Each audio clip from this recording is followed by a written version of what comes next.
So here we have Amazon Basic Down Alternative Bed Pillows. This is a medium-sized density for back and side sleepers.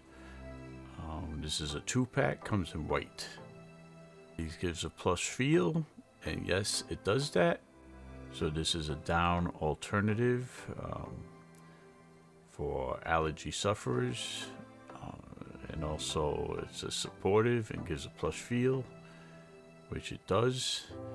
And once I cut these things open and release them from the bag, they puffed up pretty good. Gotta remember, it's medium, and they may be a little small for some people, but they're not too large where you really have to all depends on what you're looking for. So I would say these are the medium small size, and it takes a little bit up to 24 hours to decompress. Then you fluff them, you machine wash them warm, tumble dry them.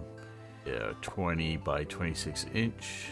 It's got a high softness rating and it does feel very soft and plush for its size, and I've been enjoying them, and I think it's a good pick. They may be a little small for some people, but I'm okay with the size, and I think it's a pretty good deal. Got high rating, so that's why I picked it up, and I'm pretty happy with them. So happy sleep.